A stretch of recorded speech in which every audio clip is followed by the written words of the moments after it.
Today I want to talk about reinvention and share a bit of my journey over the last 6 years as a 45-year-old man now. I was 45 about 3 weeks ago at the beginning of August, and I set up this YouTube channel actually as a bit of a mindset, health, fitness, reinvention kind of thing to track the journey. And I've never really kind of sat down to talk about where I'm at the minute in the last 5 years. So, like I said, 45 now, spent most of my career as an accountant, probably will be doing accounting in some shape or form forever because that's kind of what I know.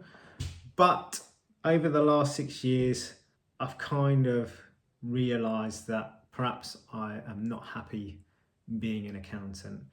I thought that what I wanted to do was to work for myself as an accountant.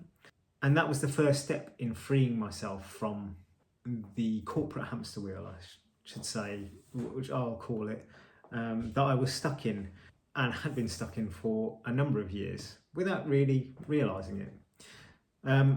So I had the typical middle class life. I had a mortgage, I had cars that were financed, I had nursery bills to pay, we were going on good holidays, and generally we had a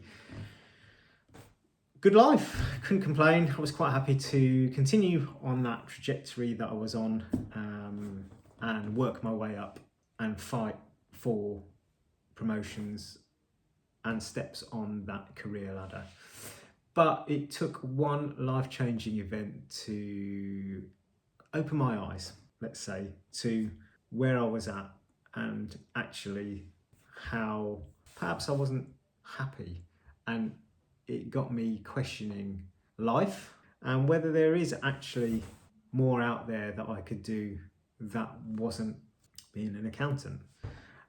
So that life-changing event was unfortunately my dad passing away when he was only 68. I was 38 at the time, and I had to essentially take a break from work for a month to sort out his affairs, the funeral, all the stuff that goes around with the death of a family member.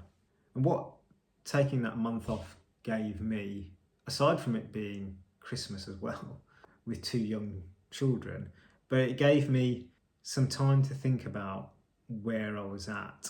And if I eventually went back to work, I won't lie, it was a bit of a shit show. My head was all over the place, and I'll quite happily admit that I cracked. I could not handle the pressure of going back to work and trying to catch up, work out where things were at and what things had changed, what had come out the woodworks that I couldn't, it was crap. And that question came up time and time again. Surely there must be more to life than all this stress. Stress that I really didn't need on top of, only just having my dad pass away. And so I kind of made a commitment to myself and my wife that we would find something or some way that we could build something that would mean that we had a bit more breathing room financially to explore things that weren't tied into that 9 to 5 job. My wife was working 9 to 5 at a university, and she was happy to go back to work full time while I sorted stuff out for my dad and set myself up. The idea initially was an accountancy business, but that turned into more of a consultancy, which, don't get me wrong, it was very lucrative. The money was good, and the skills that I picked up while I was doing that were also good. I learned a lot about myself, but ultimately I was doing the same thing that I was doing when I was employed and still not happy doing it. When I was young, I tried very hard not to be an accountant. My dad was an accountant, and I just wanted to do something that I was interested in. But ultimately, I'm a good accountant. I'm good with numbers, and so that's how I ended up in that field. But now that I've spent the last 6 years building out a bit of a property portfolio. I was lucky in a way because my dad instilled a decent business mindset in me.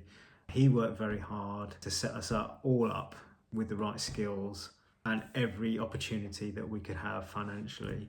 But money isn't everything. And I've kind of realised as I'm getting older and getting closer to the age, where he passed away, that I need to do something that gives something back to me. And if I can do that, then I think I will be a lot happier. And so, I love cooking. Bizarrely, I've fallen into baking sourdough and selling it locally to my community, which is incredible. I could never have imagined doing that. It was even on a pub menu.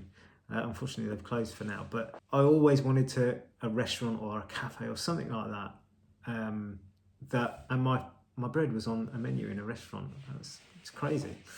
I've been on a journey with my weight loss, my health, which I'd love to share with others if I can work out how to do that. And I've got a blog on the side which I post on sporadically and share my thoughts on mindset and things like this, because I find it very useful to collate my thoughts and work out what I want to say to people. So ultimately what I want to say is, really, you're not too young to go out and do something and try and escape that hamster wheel, because so many people walk through life without and end up on that hamster wheel without even realising it, and they realise when it's too late, and it's too late to do anything about it. You spend most of your life working, you might as well do something that you enjoy. And look, I'm not pretending that it's going to be quick or easy. I'm not naive enough to think that it's not going to be hard, but I want to find something else that I can do that is more fulfilling and more wholesome. At the minute, the thought of me baking bread and giving it to people that are enjoying eating the things that I'm producing is far more exciting and far more fulfilling. I keep saying it, fulfilling, than doing some fandangle spreadsheet. So yeah, I mean, if you're on your own hamster wheel, and if any of this resonates with you, drop a comment below. I'd love to hear about it. I'd love to hear about what you're doing, if you're doing anything. And in the description below, I'll link to my blog.